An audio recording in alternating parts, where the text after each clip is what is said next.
The shoe landed on my kitchen table with a soft, rubbery thud. For half a second, my mind refused to recognize it. Pink canvas, white toe cap, and a silver star Sadie had drawn near the heel because she said plain shoes looked lonely. Grant stood across from me, with one hand braced on a chair. He had come to discuss Thursday's custody modification hearing. At least, that was what he had said. Inside the box, beneath the shoe, lay a folded sheet of paper. "She's alive. Call the police, and you'll never see her again." My knees weakened. Ranger lifted his gray muzzle from beside the refrigerator and stared at Grant. Not at the box. At Grant. "Don't," Grant said as my hand moved toward my phone. His voice was low and controlled, the same voice he used in court when he wanted everyone else to look unreasonable. "Think before you make this worse. Our daughter is missing. And you didn't even know she had left school." His eyes flicked toward the box, then back to me.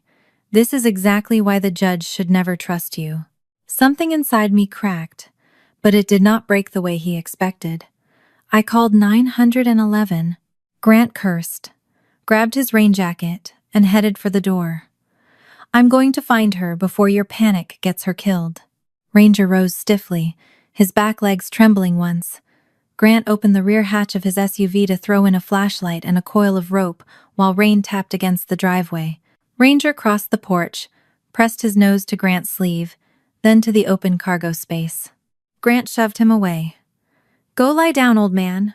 The dispatcher was asking me to repeat the message when Grant drove off. I turned toward Ranger's bed. It was empty. "Before I tell you where that old dog was going, tell me where you're listening from. Stay with me through what happened next, and subscribe to the channel if you believe a child should never be used as a weapon between two parents." 25 minutes earlier, I still believed the worst thing waiting for me that week was a courtroom. It was Monday, the 14th of September 2026, 4 days before Grant's request for primary custody was scheduled to be heard. I had spent the afternoon straightening things that were already straight and checking the clock every few minutes. Sadie's bus usually turned onto our street just before 3. Ranger knew the schedule better than I did. Even at 10 years old, with an old shoulder injury and arthritis in his back legs, he would push himself up before I heard the engine. That afternoon, he lay beneath the front window, with his chin beside the book Sadie had been reading to him. The bowl near the pantry already held his joint pill inside a spoonful of wet food. Sadie had prepared it before school and left me a note not to forget. Ranger had spent years following human scent for the county search team before he retired. After he came to live with us, Sadie stopped treating him like a working dog within a week. To her, he was the one creature who never asked which parent she preferred or expected her to say she was fine. Grant arrived at 2:50, 10 minutes before the bus, carrying a folder he never opened. He said we needed to agree on what we would tell the judge. What he meant was that I needed to agree with him. "Sadie is anxious because you keep making the hearing sound frightening," he said, settling into the chair across from me as though the kitchen still belonged to him. "She needs one stable home, Mara. Not 2 houses, and a mother who asks how she feels every hour. I ask because she has started waking up at night. And then you tell everyone my custody request caused it." His mouth tightened into the patient expression he had perfected during our divorce. "You turn normal childhood stress into evidence against me." I kept both hands around my coffee mug. During our marriage, Grant learned that if he stayed quiet, I would explain myself until I sounded defensive. Then he would repeat my most emotional sentence later, as proof that I could not control myself. I had promised my attorney I would not give him another one. The bus passed our driveway without slowing. Ranger raised his head but did not stand. I watched the yellow shape continue down the road, waiting for brake lights that never appeared. By the time I reached for my phone, Grant was already watching my face. The school secretary checked the transportation list, then went quiet. Sadie was signed out at 1:45. "By whom?" "Diane Ellison. She is still listed as an approved pickup person. She said you had agreed to an appointment." Diane was Grant's mother. Her name remained on the list because there was no order preventing her from picking Sadie up, and until that moment I had never believed I needed one. I agreed to nothing, I said. Grant leaned forward. His surprise arrived a fraction too late, then settled into place. My mother took her? The secretary said the school would preserve the sign-out record. I called Diane, but the call went straight to voicemail. Maybe she misunderstood something, Grant said. An appointment with whom? I don't know. Let me call her. He turned away before dialing, shielding the screen with his body. That movement bothered me, but fear was already crowding out every quieter instinct. I called Sadie's phone and heard her cheerful recorded voice. Grant called twice, then announced that Diane was not answering him either. The doorbell rang. A local courier stood under the porch awning with rain darkening his shoulders. He handed me a plain cardboard box and asked me to confirm my name. There was no return address. Grant asked whether I was expecting anything. I shook my head and carried the box to the kitchen. Ranger stood this time. He did not approach the package. Instead, he moved close to Grant and drew one long breath along the cuff of his jacket. "Control your dog," Grant said. The tape had been cut once and pressed back down. I lifted the flap. The pink shoe lay inside, with its silver star facing upward. For one terrible second, I saw Sadie at breakfast that morning, swinging that same shoe beneath her chair while she hid Ranger's pill in his food. Then I unfolded the note and reached the moment I told you about at the beginning. Grant urged me to wait 20 minutes. He said whoever sent the box might be watching and could hurt Sadie. The second police arrived. Part of me wanted to obey because a mother will bargain with anything when someone says her child is alive. Then I looked at the shoe. Someone had removed it from my daughter, knew where I lived, and had arranged a delivery for the exact hour Grant was in my kitchen. Silence would not make Sadie safer. It would only leave me alone, with rules written by whoever had taken her. I placed the note back without touching anything else, and called 911. Grant did what he always did when I refused his version of events. He made my decision sound like panic, my fear sound like incompetence, and my missing child sound like evidence for his custody case. As he crossed the driveway, Ranger followed. The old dog pressed his nose to Grant's sleeve, then his trouser leg. When Grant opened the rear hatch, I saw the edge of Sadie's blue hoodie beneath a blanket.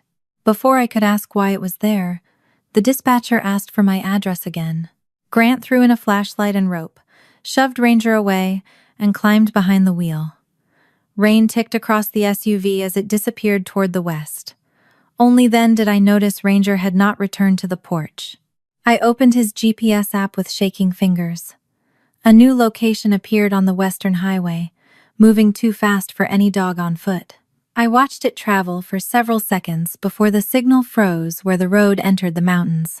Ranger had not wandered away. He was inside Grant's car, and Grant was taking him somewhere the signal could no longer follow. The blue dot stopped moving where the western highway narrowed between the mountains. I refreshed the screen twice, then a third time, as if fear could force the signal to return. Ranger's caller had traveled nearly 12 miles at the speed of a car.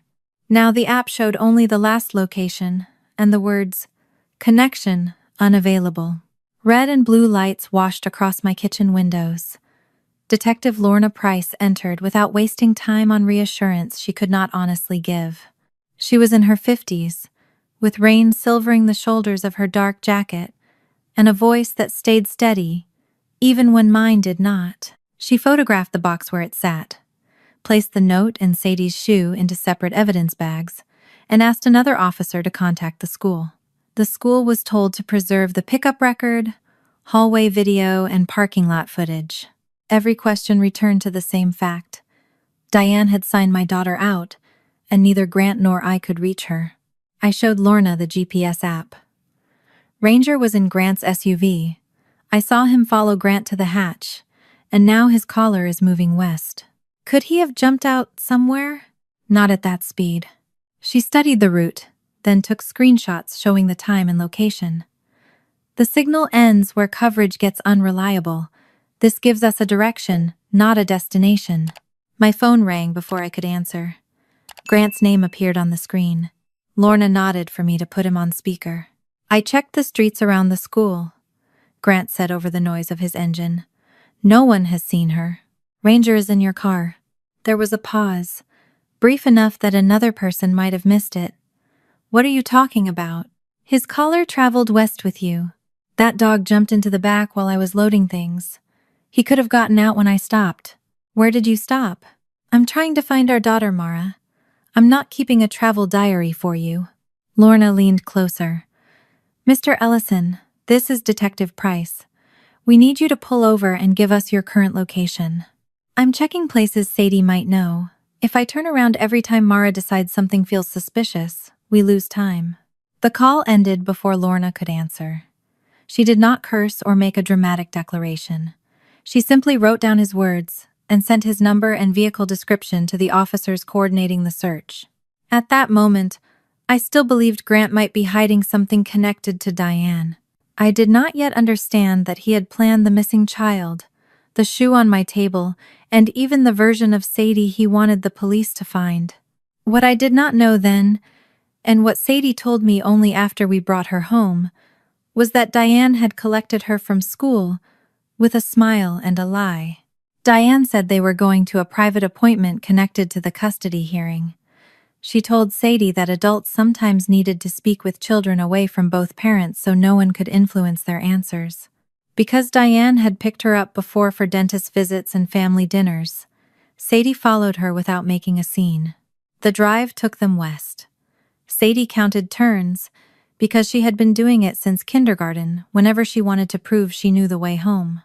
She remembered 6 right turns, 4 left turns, and the sound of a railroad crossing bell before they entered the mountains. Rain had not started yet, but the sky had turned the color of wet concrete. Near the end of a narrow road, they passed a leaning wooden sign that read, Blackridge Pines. We later found the same sign in photographs from the old summer camp where Grant had once run youth programs. Diane drove past empty cabins and stopped beside a low-maintenance building near a creek. Grant's SUV was already there. Sadie told me that was the first moment she understood the appointment was not what her grandmother had described. Grant came out carrying a grocery bag and Sadie's blue hoodie. He told Diane the evaluator did not want relatives crowding the conversation. Diane hesitated, but Grant kissed her cheek and said he had everything handled. She left without asking why no professional had arrived or why the camp had been closed for years.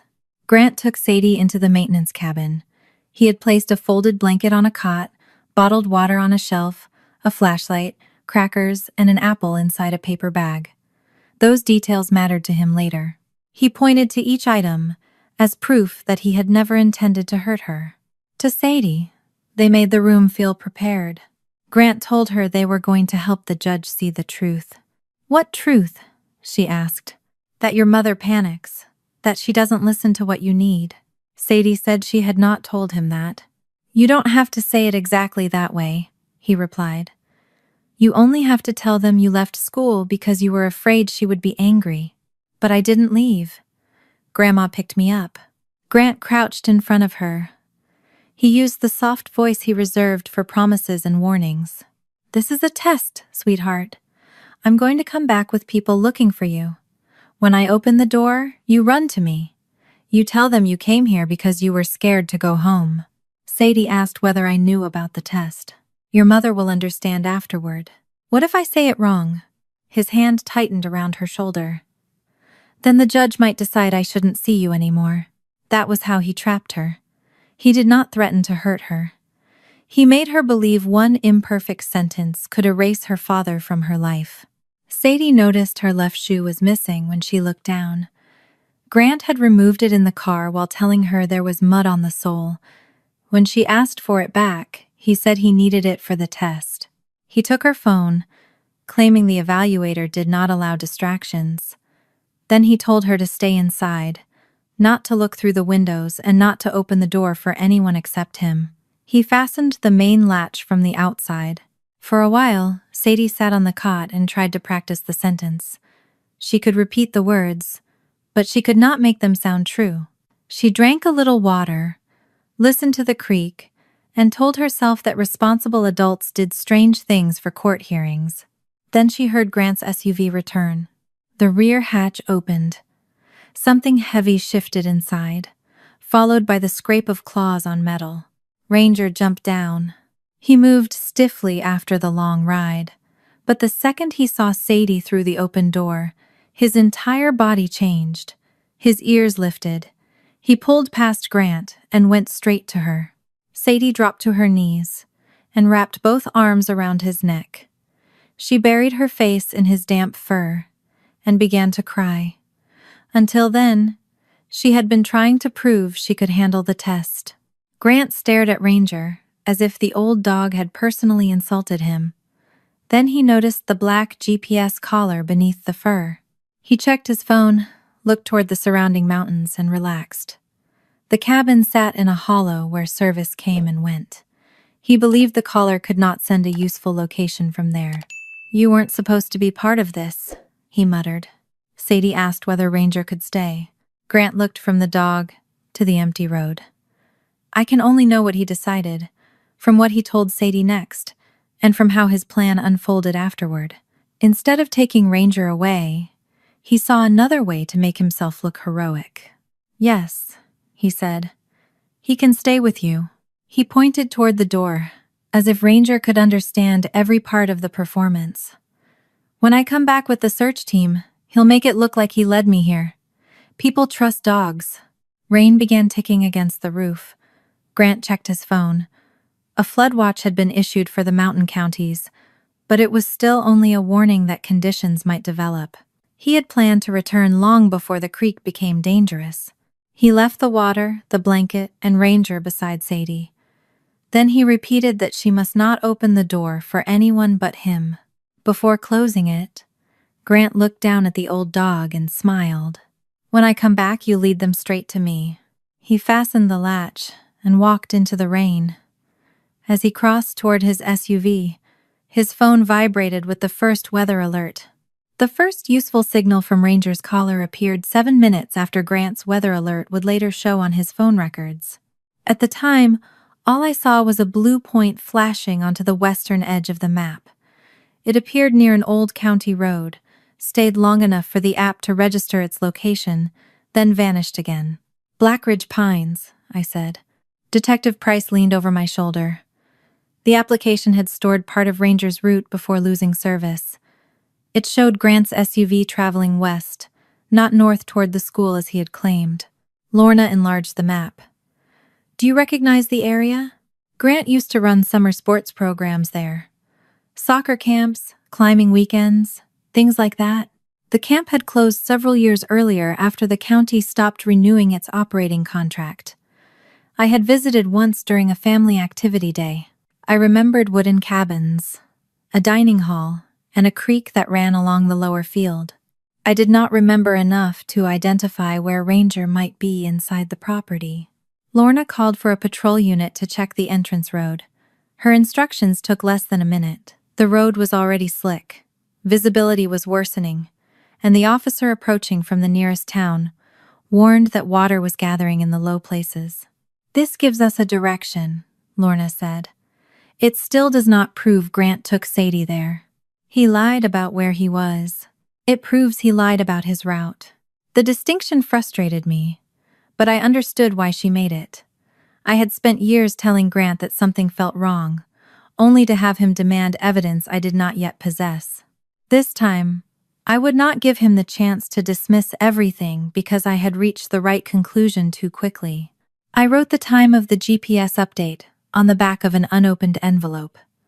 Then I wrote Grant's exact words from our call, checking the streets around the school. "No one has seen her." My phone rang again. Grant did not wait for me to speak. "Have the police found anything?" Lorna motioned for me to use the speaker. "Ranger's caller sent a location near Blackridge Pines," I said. "You told me you were north of the school." "I drove past the camp because kids used to hide there when I ran programs." "You did not say that before." "I did not think I needed to list every road I checked." "Where is Ranger?" He must have jumped out when I slowed down. I told you he got into the car without me noticing. Grant's explanation came too smoothly. He had not asked whether the signal showed Ranger moving or standing still. He had not asked whether someone had seen Sadie. His first concern was explaining why the dog's collar contradicted him. Lorna spoke before I could respond. Mr. Ellison, remain where you are and send your current location. I'm already heading back toward the school. Mara is turning this into another investigation of me. Our daughter disappeared while your mother was the last known adult with her, I said. Your car went to a place you know, and Ranger went with you. There it is, Grant replied. You would rather accuse me than focus on finding Sadie. This obsession is exactly what I have been trying to explain to the judge.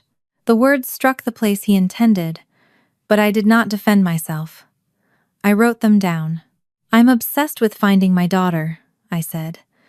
Tell Detective Price where you are. Grant ended the call. Lorna looked at what I had written. Good, keep doing that. Times, words, and actions. Not guesses. I nodded, though every part of me wanted to run toward Blackridge Pines myself. Staying in that kitchen felt like abandoning Sadie, but rushing into the mountains without knowing where she was would only turn me into another person who needed rescuing. Grant had counted on my fear, driving me into a mistake. I refused to let him direct me from a distance. I looked toward the empty place beside the refrigerator and remembered Ranger's behavior before he entered Grant's SUV. He had barely sniffed the package. His attention had stayed on Grant's sleeve, his trouser leg, and the open cargo area. He smelled her, I said. Lorna glanced up. Explain. Ranger did not react to the shoe. He reacted to Grant. There was a blue hoodie in the back of the SUV. It looked like Sadie's. Could the hoodie have been left there during a custody visit? Sadie came home from Grant's house yesterday wearing it. She put it over the chair beside Ranger before bed. It was in this house this morning. The memory made my stomach tighten. I could see Sadie tugging the sleeves over her hands while she ate breakfast. I had watched her leave for school with the hoodie tied around her waist. Could Grant have seen Sadie today for any legitimate reason? Lorna asked. No. I made myself answer, without adding what I suspected. I did not say he had taken her. I did not say the shoe, the hoodie, and Ranger's reaction proved everything. I gave Lorna only what I knew. He was not scheduled to see her. The school did not call him. I did not give him permission to pick her up. Lorna relayed the hoodie description to the officers. Then she asked the school to check whether Sadie had been wearing it when Diane signed her out. According to what Sadie told me later, Ranger was still panting heavily inside the cabin while I sat at my kitchen table trying to turn instinct into evidence. She poured some water into the lid of one of the bottles and placed it on the floor. Ranger drank, paused to breathe, then drank again. The trip had stiffened his shoulder. When he lowered himself beside the cot, his back legs folded slowly beneath him. Sadie sat on the floor rather than the blanket Grant had prepared. She kept one hand on Ranger's neck and listened to the rain strike the roof. Dad said it's a test, she whispered. But tests are supposed to have teachers. Ranger rested his head across her shin. Sadie later told me that she wished he could answer. She did not expect him to understand the custody hearing or explain why her father had taken her shoe. She only wanted one living thing in that room to behave as though her fear made sense. She tried repeating the sentence Grant had taught her. I left school because I was afraid Mom would be angry. The words sounded wrong, even when no one else was there to hear them. Sadie knew I sometimes raised my voice when I was frightened. She knew Grant hated when I asked too many questions. But she also knew she had not left school. Her grandmother had signed her out, and her father had brought her to a locked cabin. A thin line of water appeared beneath the door. Sadie watched it creep across the floorboards and remembered something I had taught her during a summer storm. Never step into moving water when you cannot see the ground. Even shallow water could knock a person down, and a road covered by water might not have a road beneath it anymore. She also remembered a survival story she had read to Ranger. The child in the book had left a backpack behind because reaching higher ground mattered more than saving supplies. Still, she stayed where she was. Grant had told her to wait. He had said the judge might stop him from seeing her if she did the test incorrectly. Sadie was 10 years old. She could recognize that something was wrong and still believe it was her responsibility to keep it from becoming worse. Grant's phone records later showed that a flash flood warning reached him while he was driving back toward the volunteer search point near the school. The warning named low-lying roads, small creeks, and the western mountain communities surrounding Blackridge Pines. He slowed for several seconds. He could have called Lorna. He could have said Sadie might be at the camp. He could have sent rescuers toward the cabin before the water rose. Instead, he called me. "Any news?" he asked when I answered. In the background, I heard windshield wipers moving at their highest speed. "No," I said. "But you already knew that." He told me I was wasting time accusing him. Then he said he would speak to the officers when he arrived. Inside the cabin, the line of water widened. It reached Sadie's remaining shoe and touched the white rubber toe. Ranger lifted his head. Despite the pain in his back legs, he pushed himself upright and turned toward a low-maintenance door at the far end of the cabin. By the time Grant reached the school, the parking lot had become a search staging area. Police cruisers lined the curb. Teachers stood beneath umbrellas, while volunteers gathered around folding tables covered with maps. Rainwater ran across the painted lines and collected around their shoes. Detective Price drove me there because she did not want me following the GPS route alone. Grant arrived wearing the rain jacket he had taken from my house. He moved through the crowd like a man who belonged at the center of it, shaking hands, answering questions, and thanking people for coming. Anyone watching him would have seen a frightened father forcing himself to stay useful. I saw a man choosing his audience. "Sadie knows the neighborhood around the school," he told a deputy. "Check the walking trail behind the baseball field and the drainage path near the library." He pointed to routes close enough to make sense and far enough from Blackridge Pines to waste time. Then he lowered his voice, though not enough to prevent the volunteers around him from hearing. "She has been upset lately. Mara and I have a custody hearing this week." The deputy glanced toward me. Grant continued before anyone asked what that had to do with Sadie's disappearance. "She may have felt trapped between us. She's been afraid of disappointing her mother." I wanted to cross the parking lot and tell everyone he was lying. I wanted to ask why Ranger had followed his SUV west and why Sadie's hoodie had been in the back. Grant expected that reaction. He wanted witnesses to see him speaking calmly, while I shouted accusations. Instead, I turned to Lorna. "The GPS signal was near Blackridge Pines," I said quietly. "Grant worked there. Can you check whether he still has access to the property?" I already requested the ownership and access records. "There may be old program files through the recreation department." She nodded and added the request to the notes on her phone. I gave her the screenshots, the time of Grant's calls, and the description of Sadie's hoodie. Then I stepped back. Grant looked disappointed when I did not confront him. At that moment, I did not know how quickly the water was rising around Sadie. What I know about the cabin came later, from what she told me in the hospital, and from the marks rescuers found on the walls and floor. The thin stream beneath the door spread until the boards around Sadie's remaining shoe disappeared under dark water. Ranger crossed the room and scratched at the low-maintenance door. His nails dragged over the wood in short, urgent strokes. Sadie followed him, but stopped before touching the latch.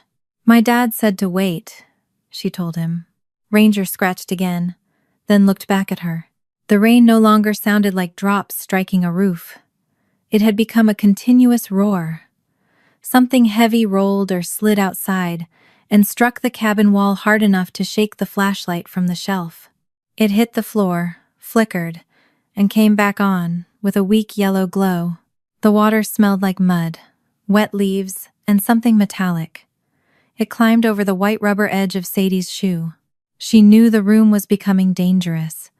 She also believed leaving might destroy her father's life. Grant had told her the judge could stop him from seeing her if she failed the test. He had made obedience feel like the only way to keep both parents. Sadie put one hand on Ranger's shoulder. He said this was how I helped. Ranger did not understand Grant's plan.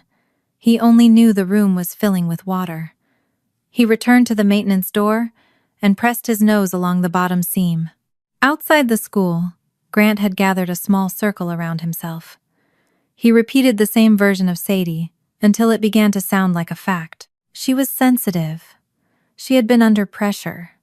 She might have run away because she feared my reaction. Each time someone offered another theory, Grant brought the conversation back to me. She worries about upsetting Mara. Mara asks too many questions when Sadie is anxious. I've been warning people that the pressure at home is getting worse. He was not searching for our daughter. He was preparing witnesses for the story he had ordered her to tell. A deputy approached with rain running from the brim of his hat. The unit heading toward Blackridge Pines says water is crossing the access road. They may need to wait for a higher clearance vehicle. Grant's face changed for less than a second. Lorna saw it too. You worked at that camp? The deputy asked. Years ago, Grant said. I haven't been back since the program's closed. Do you know of any structures where a child might shelter? Grant looked toward the road, where another cruiser was pulling in. His phone was still in his hand. The flash flood warning had already reached it. He knew the creek ran beside the cabin. He knew Sadie was locked inside with one shoe, a bottle of water, and an old dog. He could have named the place. Instead, he said, Ranger probably jumped out near the property and chased a deer. That caller signal may have nothing to do with Sadie. The deputy frowned. In this rain? He was trained to follow scent. He gets confused now that he's old. Grant had spent years mocking Ranger because the dog moved slowly and needed medication. Now he was using that weakness to dismiss the only witness he had failed to control. Lorna stepped closer. You said you have not been there in years. I haven't. Then why did you drive through the property today? I checked the road, that's all. And if Ranger got out there, why didn't you report it? Grant's jaw tightened. Because my daughter is missing. I was not going to stop searching to discuss a dog. A radio on the folding table crackled. The officer near Blackridge Pines reported that the creek had risen over part of the lower road. Grant looked at the map and spoke before anyone asked him another question. If Sadie somehow reached the maintenance cabin, the search team needs to move quickly.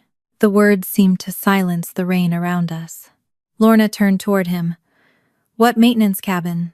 Grant's eyes moved from her to the map. You said the camp, he replied. Every camp has a maintenance building. You named one specific structure. I remember it from when I worked there. You just said you only checked the road today. I did. Then how do you know Ranger's signal was close to that cabin? Grant looked at me as if I had placed the words in his mouth. This is what Mara does, he said. She takes normal information and makes it sound criminal. I did not answer. For the first time, I did not need him to admit anything. The lie had begun to pull against itself. Ranger's route, the hoodie, Grant's history at the camp and the name of the cabin were pointing in the same direction. Lorna ordered the team approaching Blackridge Pines to prioritize the maintenance area as soon as the road could be crossed safely. Grant protested that they were wasting resources on my suspicions, but no one was listening to him in quite the same way anymore. Inside the cabin, the water had reached Sadie's ankles. The flashlight dimmed again. A sharp crack sounded above her, and a section of ceiling board fell onto the cot where she had been sitting minutes earlier. Dust and rainwater sprayed across the blanket Grant had left for her. Ranger moved between Sadie and the fallen board. He caught her sleeve gently between his teeth and pulled once, then released it and returned to the maintenance door. Sadie looked at the water, the broken ceiling and the door her father had forbidden her to open. Then she stopped waiting for him. The maintenance panel had not been designed as an exit, but its latch was on the inside. Sadie pushed aside a hanging mop, found the metal hook and lifted it with both hands. The swollen wood resisted. Ranger pressed his nose into the widening gap, while Sadie pulled until the latch scraped free. Cold rain blew into the cabin. Sadie lowered herself to her knees and crawled through first. Ranger followed slowly, his injured shoulder catching against the narrow frame until she reached back and guided him. They had barely cleared the wall when a deep rumble rolled down from the hillside. Sadie turned toward the sound. Behind her and Ranger, the ground began to move. Everything that happened after Sadie crawled through the maintenance door came to me later in pieces. Some of it she told me from a hospital bed. Some of it rescuers reconstructed from footprints, broken branches, and Ranger's stored root. I have never pretended I was beside her on that hillside, but I have carried every detail she could remember. The rumble above the cabin grew, until Sadie felt it through her palms. Ranger turned away from the building and pulled toward the gravel road. The lower half of the road had disappeared beneath fast brown water. Branches spun through it, striking the fence posts before vanishing around the bend. Sadie remembered what I had taught her during storms. Water did not have to look deep to be dangerous. If it was moving too quickly to see the ground, she was not to step into it. Ranger lowered his nose near the edge, backed away and turned toward a narrow trail rising behind the cabin. At the time, Sadie thought he had simply chosen the only direction without water. I learned later that the path was an old maintenance route Ranger had crossed during a search and rescue exercise years earlier. He was not predicting the flood or understanding a map. His body remembered a road his mind could no longer name. Sadie followed him into the trees. Rain struck her face so hard she had to look down. The single shoe on her right foot slid against the mud, while her left sock collected grit and pine needles. She moved carefully, because Ranger could not climb quickly. Every few steps, he stopped, checked behind him, and waited until she reached his side. Near the first bend, Sadie pulled the elastic band from her wet hair. She tied it around a low branch beside the trail. It was bright purple, the color I had bought because she kept losing the plain ones. She did not believe a hair tie would bring anyone to her. She only wanted to leave proof that she had not gone toward the flooded road. Ranger climbed another few yards before his back legs slipped. His body twisted, and his injured shoulder struck the ground. He made a sound Sadie had never heard from him before, low and sharp, then tried to stand as though nothing had happened. "Slow," she told him. It was one of the old commands I had taught her. Ranger stopped struggling and looked at her. Sadie crouched beside him, mud covered the gray fur around his muzzle. His breathing came in short bursts, and one back leg trembled each time he tried to put weight on it. Until that moment, she had believed Ranger would lead her out because that was what he had always done. He waited by the bus, slept beside her after bad dreams, and followed when she wandered too far into the yard. On the hillside, she understood that he could not carry both of them. Her school backpack was still strapped over one shoulder. Grant had left it with her because there was nothing inside that could call for help. Sadie emptied the books onto the ground, pulled one strap loose and slid it beneath Ranger's chest. She held the ends like a harness while he pushed himself upright. They moved together. Ranger chose the direction, but Sadie took part of his weight each time the path steepened. A crack of thunder exploded over the trees. Sadie dropped the strap and covered her ears. She told me she began crying then, not quietly and not bravely. The sound was close enough to make her teeth hurt, and for several seconds she could not make herself move. She looked down through the trees toward the cabin. Part of her wanted to return. Grant would go there when he came back with the police. He had told her to wait inside. If she was not there, everyone might search the wrong place, and he might say she had ruined the test. "I think Dad will come back," she told Ranger. The dog had turned across the trail. His body blocked the way downhill. Sadie tried to step around him. Ranger shifted with her, not growling or pushing, simply refusing to follow her back toward the water. Another object struck the cabin below. This time, the sound was followed by breaking wood. Sadie stared through the rain and finally understood that obeying Grant would not make the building safe. A judge, a test, and the words she had practiced no longer mattered. Her father had promised to return before anything happened, but the storm did not know about his promise. She picked up the makeshift harness. "Forward," she said. Ranger turned uphill. It was another command from his working years. Sadie had used it in our yard when she wanted him to walk ahead instead of stopping to watch her. He obeyed now, though each step cost him more than the last. She talked while they climbed. She told him about the unfinished chapter in the book beside his bed. She reminded him that the explorer had not reached the island yet, and that he was not allowed to miss the ending. Ranger could not understand the story, but Sadie said speaking gave her something to follow besides the thunder. One sentence led to the next, just as one tree led to another. She kept her voice steady for him, and discovered it steadied her too. The trail narrowed beside a stone ledge. Ranger placed his front paws on the first rise, but could not lift his back legs high enough. He tried once, slipped and struck his shoulder again. Sadie climbed onto the ledge, wrapped the backpack strap beneath his chest and leaned backward with both hands. She was not strong enough to lift him. Instead, she held his weight while he pushed. "Up," she said through her tears. "Come on, Ranger. Up." His front claws scraped across the stone. For one frightening second, his body slid toward her. Then one back foot found the edge. Sadie pulled, Ranger pushed, and they collapsed together on the higher side. They had barely moved away when the hillside below them let go. Sadie described the sound as a train passing beneath the ground. Mud, water, and broken limbs swept through the trees, gathering speed as they descended. A large tree tipped, its roots lifting a wall of earth into the rain. The flow struck the lower side of the cabin. The roof shifted. One wall folded inward, and the maintenance door through which Sadie and Ranger had escaped vanished beneath branches and brown water. The blanket, the cot, and the room where Grant had ordered her to wait disappeared behind mud. Sadie stopped crying because she could no longer breathe deeply enough to do it. She watched the place her father had called safe break apart in seconds. That was when she stopped believing he had everything under control. Ranger struggled back to his feet and moved farther along the ridge. The trail curved away from the destroyed cabin and entered thicker trees. Sadie followed, keeping the strap under his chest. Her bare sock had torn at the heel, and every stone cut through the wet fabric, but she did not remove it. She was afraid that if she stopped too long, Ranger would lie down and refuse to rise again. The air changed near the top of the slope. Ranger lifted his nose and turned toward a patch of brush.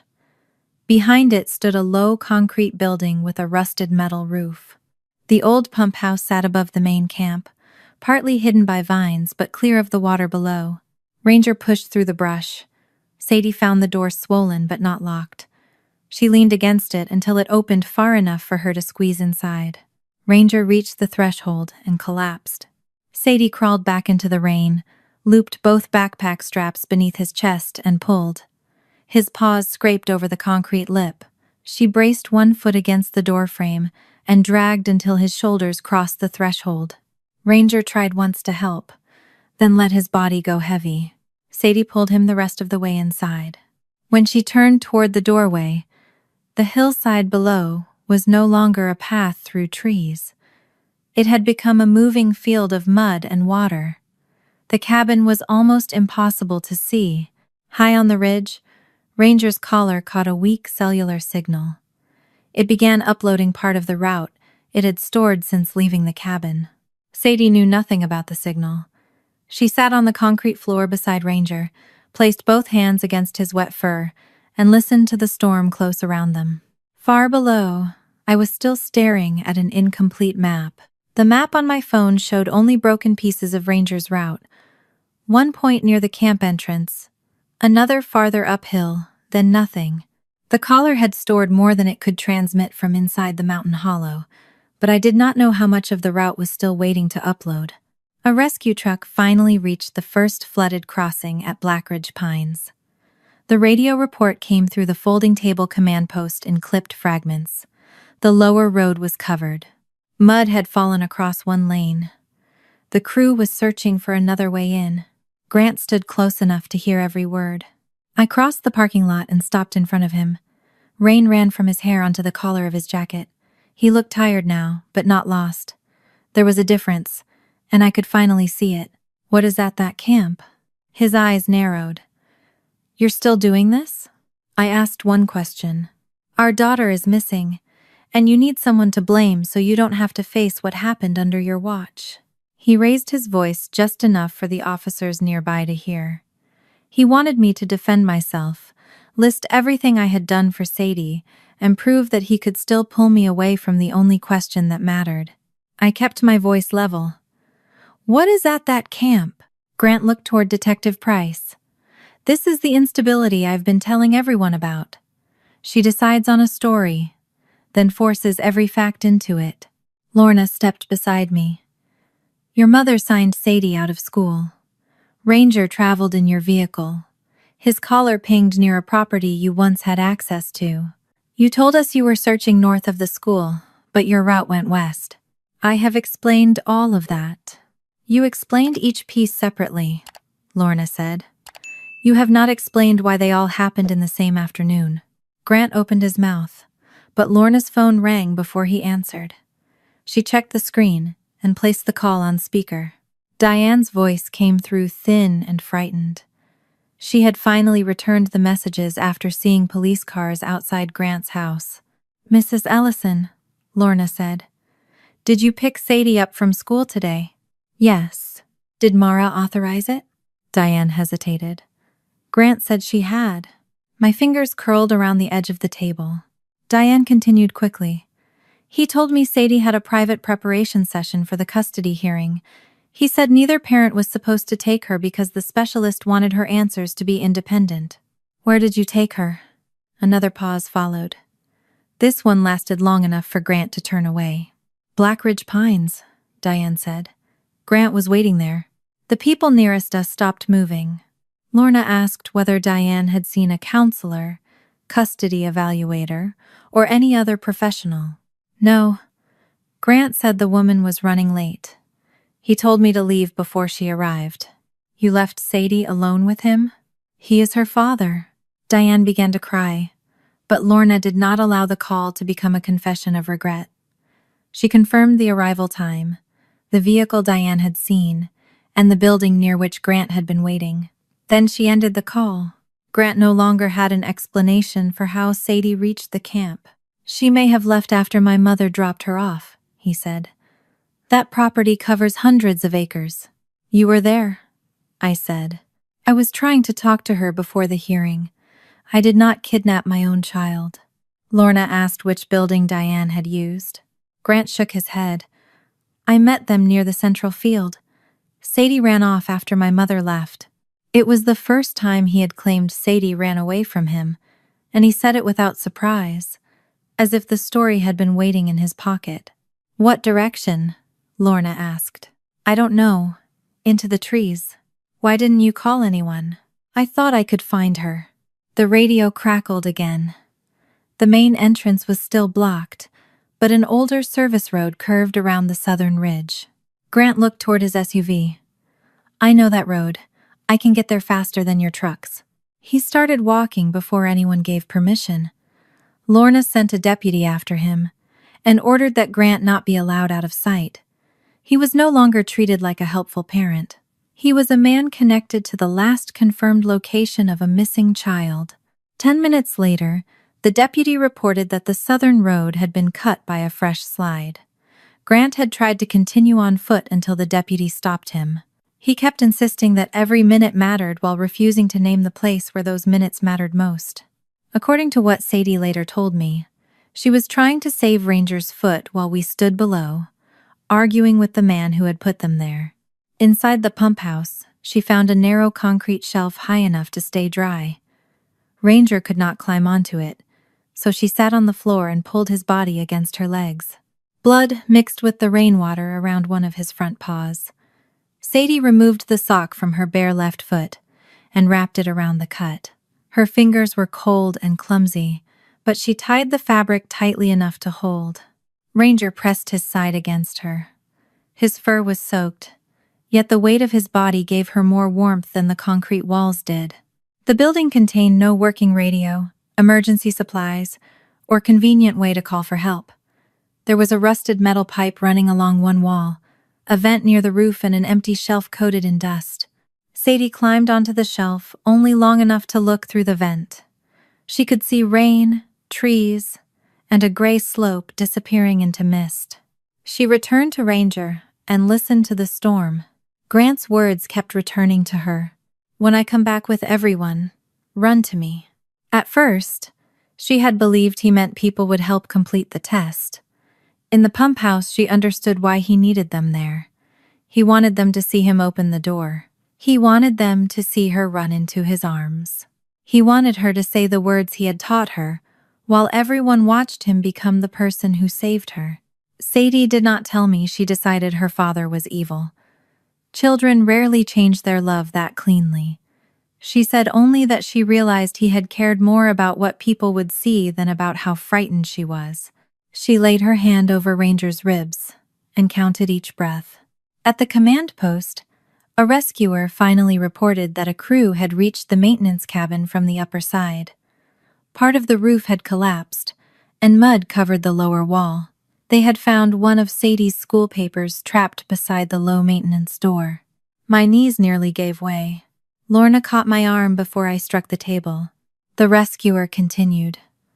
The main room was damaged, and they could not yet search beneath every section of debris. There was no visible sign of Sadie or Ranger. Grant stepped toward the radio. "Check beneath the cot against the wall." Lorna turned slowly. "How do you know there is a cot?" Grant's face emptied. "I remember the cabin from years ago."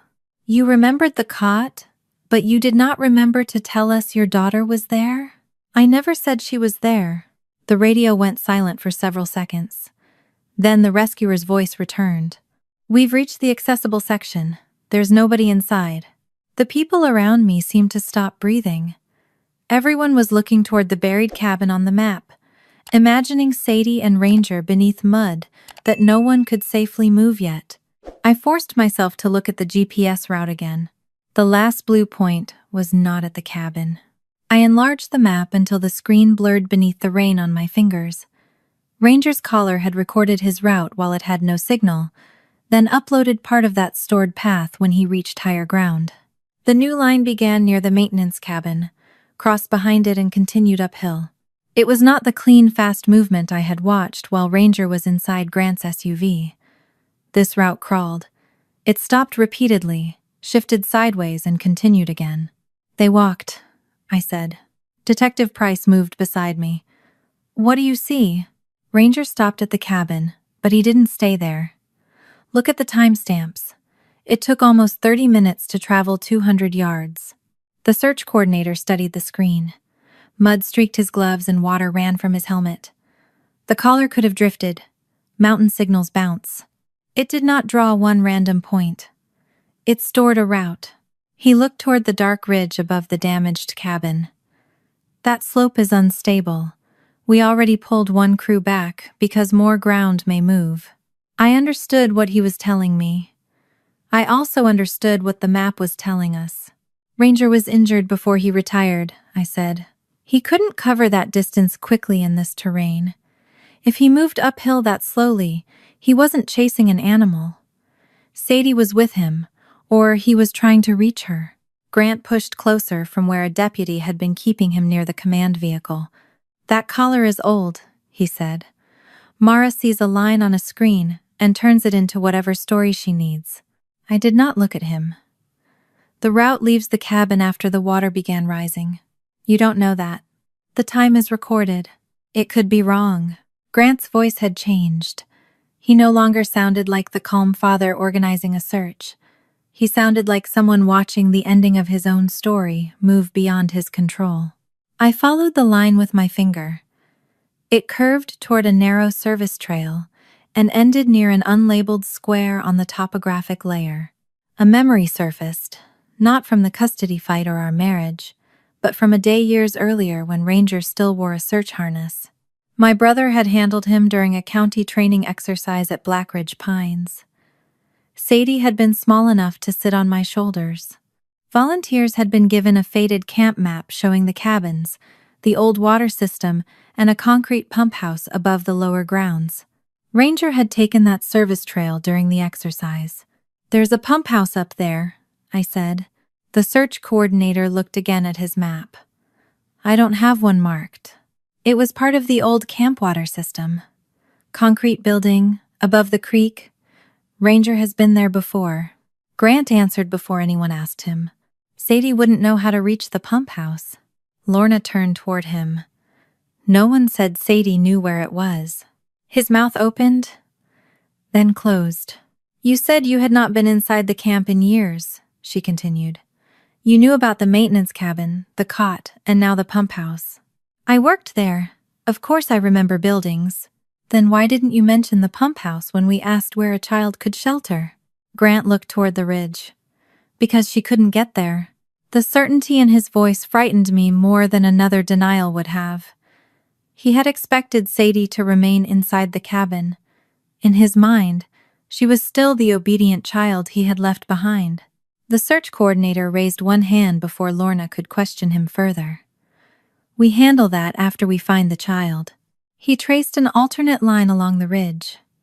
A small team could approach from the upper service road, then move on foot across more stable ground. It was still dangerous, but it avoided the flooded creek and the section where the cabin had been hit. Lorna supported the change. She showed him the stored timestamps and the slow movement pattern, keeping the explanation short. The coordinator sent 4 rescuers uphill, while another group remained at the cabin. Grant protested that they were splitting resources. He said the GPS was unreliable and that anyone alive would have stayed near the building where searchers could find them. I finally looked at him. "Sadie stayed because you told her to." His face went still. I did not need him to answer. Lorna had heard me, and the deputy beside Grant moved closer. The forward staging point shifted to the upper camp road. Lorna drove while I sat beside her with Ranger's route open on my phone. Grant followed in another vehicle with the deputy. No one allowed him to direct the search anymore. The higher road ended at a barrier of fallen branches.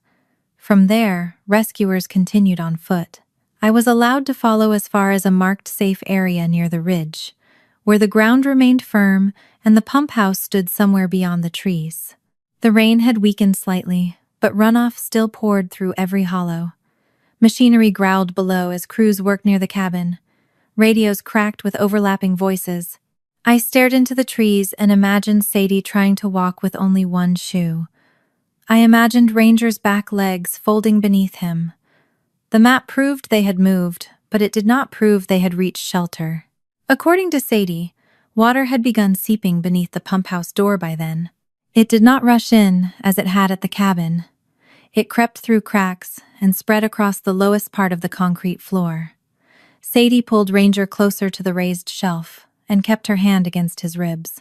His breathing had slowed. She rubbed the wet fur along his neck. "You can't sleep yet."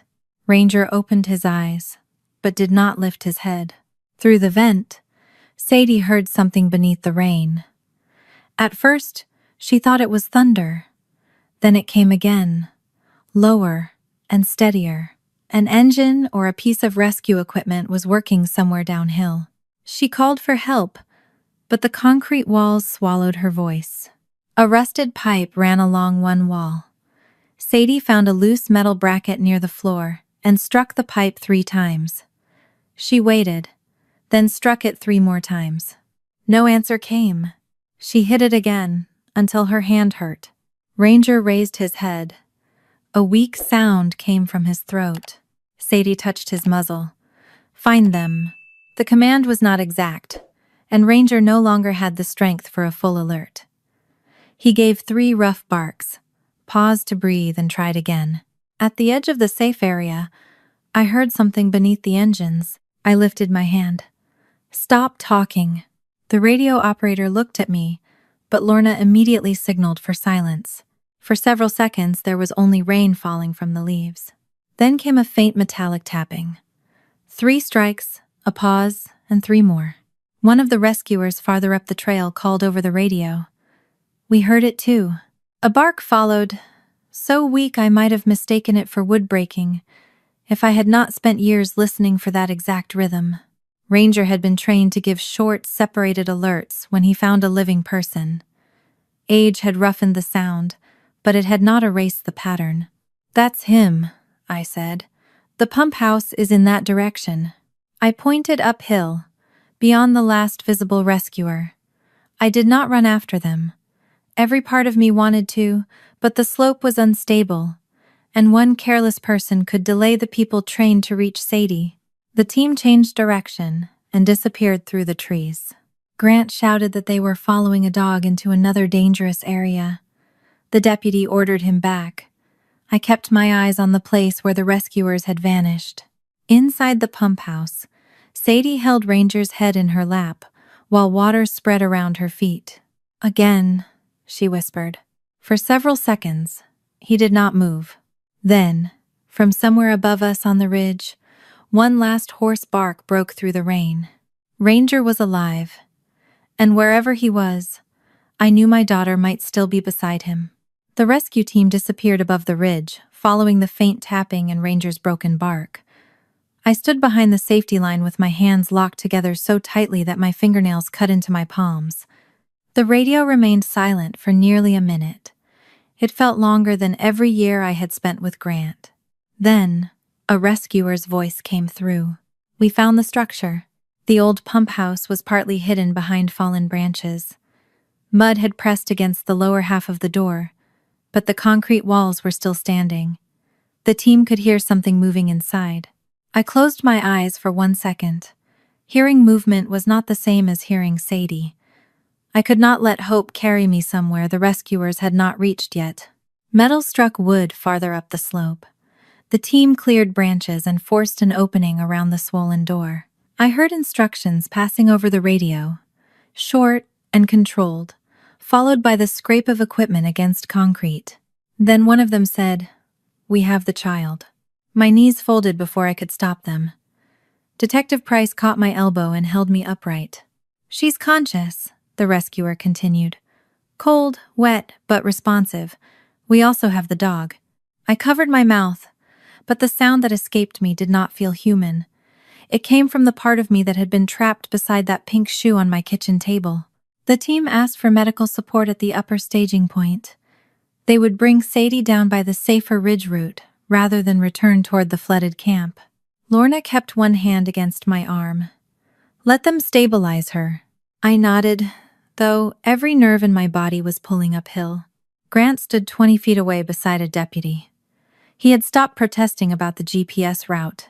His face was pale, and his gaze remained fixed on the trees, as if he were still waiting for the moment he had planned. That moment no longer belonged to him. A rescuer appeared first, moving carefully between the wet trunks. Another followed carrying medical equipment.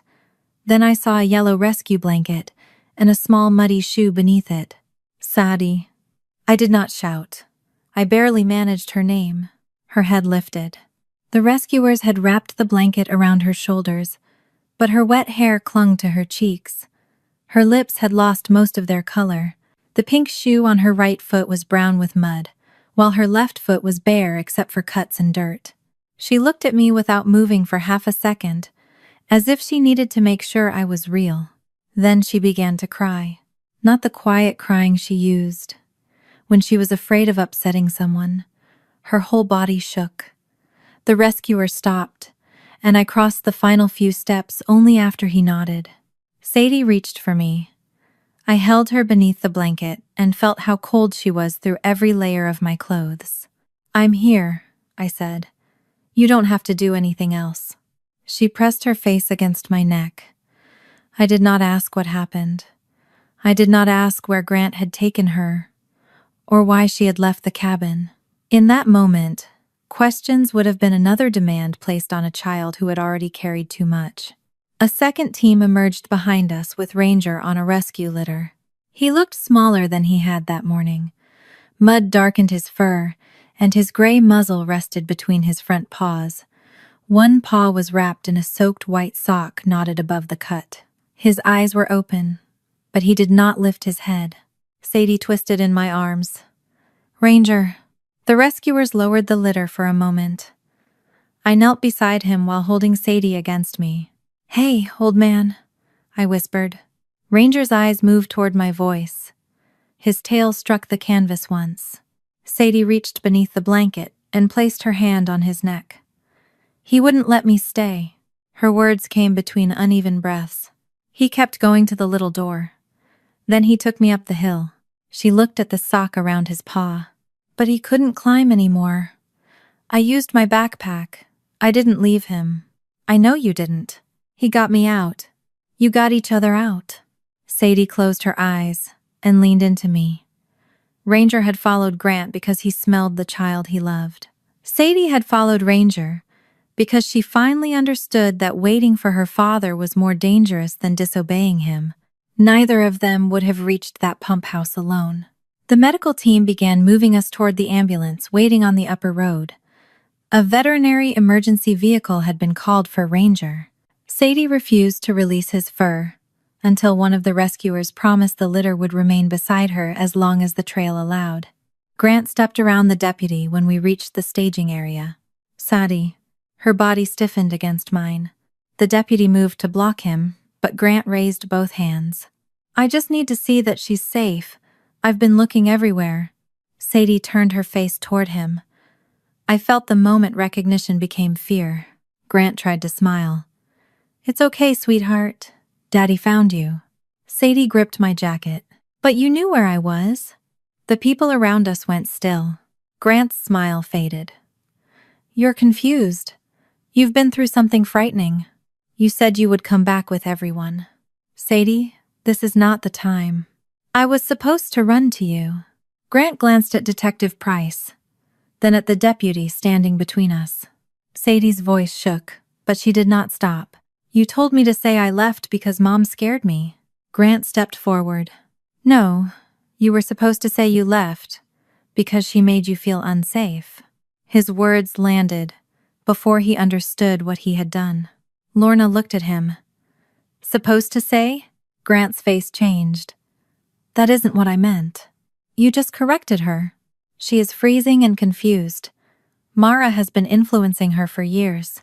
I pulled Sadie closer. But I did not argue with him. He had finally done what he had spent our entire marriage accusing me of doing.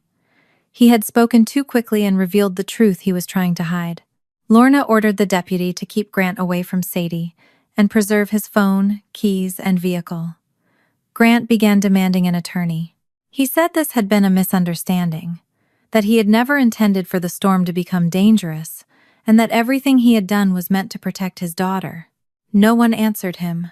The paramedics lifted Sadie onto a stretcher. She held my hand while they checked her temperature and wrapped another heated blanket around her. Ranger was placed in the veterinary vehicle beside us, his head still turned toward her voice. I climbed into the ambulance with Sadie. The doors closed before Grant could reach the road. For several minutes, she said nothing. The siren remained off as we moved carefully down the mountain. I sat beside her, holding her cold fingers between both of mine. Sadie watched the rain slide across the rear windows. Then she looked at me. "Is Dad going to disappear because I told?" Sadie's question followed me all the way down the mountain. "Is Dad going to disappear because I told?" I held her hand beneath the heated blanket. The answer she wanted would have been easy and dishonest.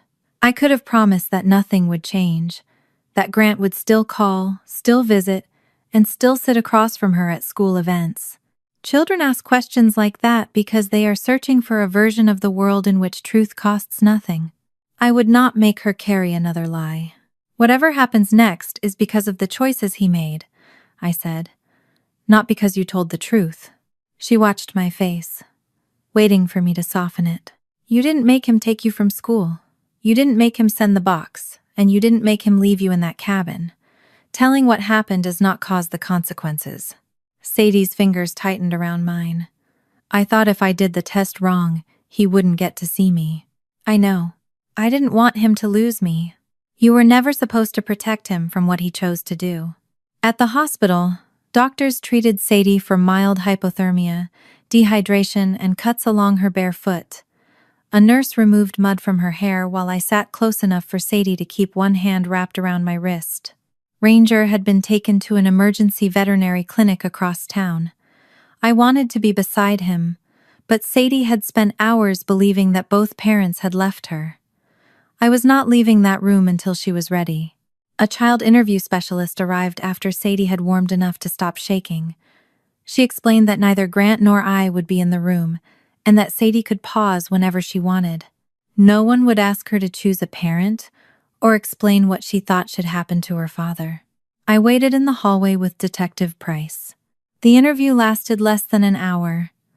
I did not hear the questions, and I have never filled in the parts Sadie did not later tell me herself. With her permission, Lorna gave me the important facts afterward. Sadie described Diane collecting her from school and taking her to Blackridge Pines. She told them Grant had removed her shoe, taken her phone, and placed her in the cabin.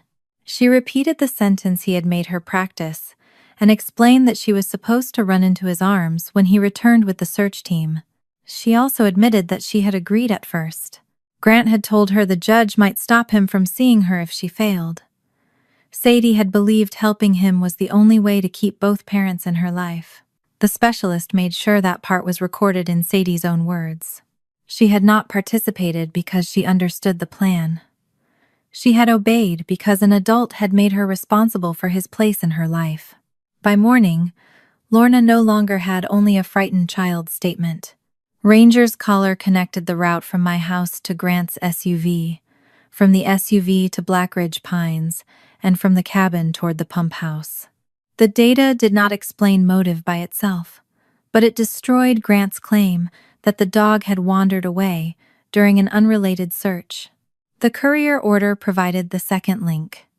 Confirmation for the scheduled delivery had been found on Grant's phone, placed the night before under an abbreviated version of his name.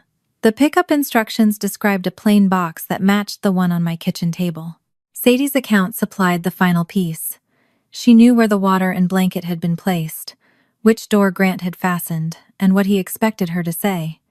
Her description matched the cabin. It also matched the correction Grant had blurted out in front of Lorna when he told her what she had been supposed to say. Diane came to the hospital that afternoon. She stopped several feet from me, her face swollen from crying. "I believed him," she said. "He told me a specialist had arranged everything. You saw him waiting at an abandoned camp. He said the woman was late. And you left Sadie there." Diane covered her mouth. "I never thought he would hurt her. I did not comfort her." Grant had built the plan, but Diane had seen enough to ask one more question. She had chosen not to because trusting her son was easier than challenging him. "You did not need to know everything," I said. "You only needed to notice that a 10-year-old was being left in a locked, empty place." She asked whether she could see Sadie. I told her that decision would not belong to either of us until Sadie and her therapist were ready.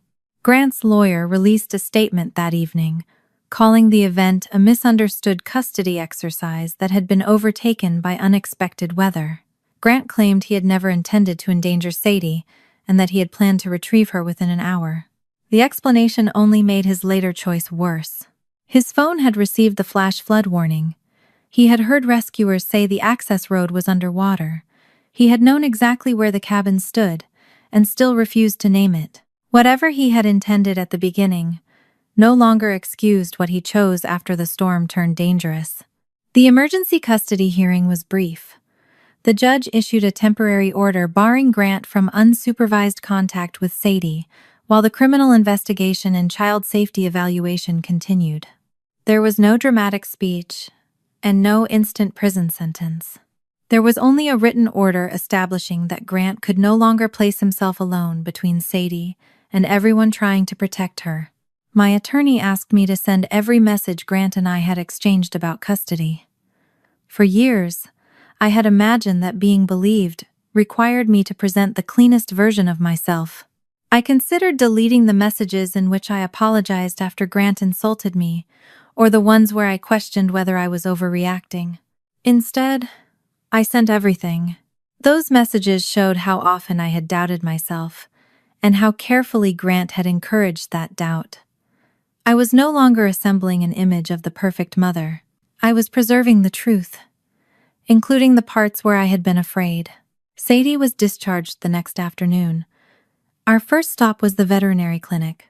Ranger lay on a padded mat, with his injured paw bandaged and a support wrap around his shoulder. The veterinarian said exhaustion had worsened the old injury. He would need weeks of rest, and he might never manage another long climb. Sadie sat beside him without touching the bandages. Ranger opened his eyes, lifted his head a few inches, and settled it across her knee. She placed one hand between his ears. "I didn't leave him," she said. I understood that she was not speaking only about Ranger. When Sadie said she had not left Ranger, I understood that she was not speaking only about the dog lying across her knees. Some part of her still believed she had abandoned Grant by telling the truth. For weeks, she watched the front window whenever a car slowed outside. She never asked when he was coming home, because he had not lived with us for years, but fear does not always care about addresses. She was waiting to learn whether honesty had erased her father. The court did not give her an easy answer. Grant's request for primary custody collapsed as soon as the emergency order was reviewed. His contact with Sadie remained suspended, while the child safety evaluation continued. The criminal investigation examined the false kidnapping report, the courier package, the evidence he had manufactured, and his decision to conceal Sadie's location after receiving the flash flood warning. No one promised us a particular charge or sentence. Those decisions belonged to investigators, prosecutors, and courts that would move more slowly than our fear had moved that afternoon. The part that mattered immediately was simple. Grant could no longer reach Sadie without supervision, preparation, and the approval of people whose first responsibility was her safety. He sent messages through his attorney claiming he wanted to explain.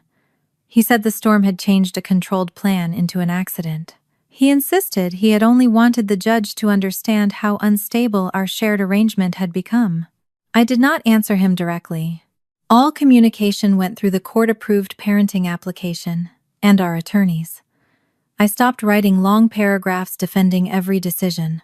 I gave the necessary information, recorded what needed to be recorded, and refused to debate whether protecting Sadie made me hostile. My attorney once asked whether I worried Grant would call that behavior uncooperative. "He can call it whatever helps him sleep," I said. "Protecting Sadie is not an act of aggression." The words surprised me after I spoke them. During our marriage, I had measured every sentence by how Grant might repeat it later. Now I measured decisions by what they did to the child standing in the middle. Diane was removed from the school pickup list before Sadie returned to class. She was not allowed to collect Sadie, transport her, or spend time alone with her. A letter arrived from her 2 weeks after the rescue. She apologized for trusting Grant and wrote that she had believed a father could not intentionally place his own daughter in danger. She said she had replayed the moment she left Blackridge Pines every night. I placed the sealed envelope in a drawer. Sadie knew it existed. I told her she could read it someday, ask me to throw it away, or leave it untouched. I would not make forgiveness another duty adults placed on her. She chose to leave the letter where it was. Returning to school took longer than leaving the hospital. Sadie could walk again within days, but the sound of an emergency alert froze her wherever she stood.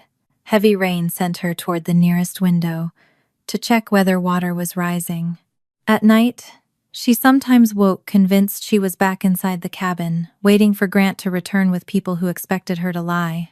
Her therapist never asked her to decide whether she loved him. She helped Sadie separate love from obedience and fear from responsibility. Sadie no longer carried messages between adults. When Grant's attorney requested a supervised visit, the decision was discussed by professionals without asking her to make it easier for everyone else. When Sadie said she was not ready, no one corrected her or called her cruel. The first time she returned to class, I walked her to the entrance. Ranger could not come because he was still recovering, so Sadie carried the tag from his old search harness in her pocket. At the door, she looked at the clouds gathering above the mountains. "I'm okay," she said automatically. Then she stopped. "No, I'm not." I'm scared. I felt the old impulse to reassure her that nothing bad would happen. I resisted it because promises about the future had already been used to control her. You can be scared and still go inside, I said. You can also ask me to stay for another minute. She asked for the minute. When it ended, she walked through the doors on her own. Ranger's recovery moved more slowly. The veterinarian fitted him with a support harness that allowed us to steady his back legs on the porch steps. His injured paw healed, but the climb to the pump house had permanently worsened his shoulder. He would never work another search. He would never again travel 200 yards through mud carrying the responsibility for someone else's life. He did not need to. We moved his padded bed beneath the front window, so he could continue watching for Sadie's bus. On good afternoons, he stood before it turned onto our street. On difficult days, he remained lying down and lifted only his head. Sadie never seemed disappointed. She placed his medicine in his food every morning and sat beside him until he finished. When he needed help climbing the porch, she held one side of the support harness while I held the other. Grant had believed an old dog mattered only if he could still perform. Sadie understood that Ranger had been family long before he followed that SUV. The police returned her pink shoe after it was no longer needed as evidence. I set it beside its muddy match on the kitchen table. The silver star near the heel had begun peeling from the canvas. You don't have to keep them, I told Sadie. You also don't have to throw them away. She stared at the pair for a long time. Then she carried them to her room. The next morning, both shoes were in the trash. The silver star was not. Sadie had carefully removed it and pressed it onto the cover of a new adventure book. The edges were rough, and a thin line of pink fabric remained beneath the silver. Grant had used the shoe to prove he controlled where Sadie was, and what I believed. She had taken back the only part she wanted. By early winter, the mountain roads had reopened. Blackridge Pines remained closed, and the maintenance cabin was marked for demolition. I never returned to the pump house. Sadie did not need to see it again to prove she had survived it. One evening, rain began tapping against the windows. Sadie glanced up but did not leave the room. She sat on the floor beside Ranger's bed, the new book open across her knees. Ranger rested with his head near her ankle, his breathing deep and slow. She read until her voice began to tire. You can stop, I said from the couch. You don't have to finish tonight. Sadie ran one finger over the silver star on the cover. I know. I just want him to hear the ending. She read another page, then closed the book without reaching the final chapter. For a while, the three of us listened to the rain. I'm still scared sometimes, she said. I moved from the couch and sat beside her on the floor. You don't have to be okay for me. Sadie leaned against my shoulder. Ranger released a long breath and settled his head across her legs. He stayed awake long enough to hear the ending. For the first time in years, neither Sadie nor I had to pretend it was a happy one before we were ready.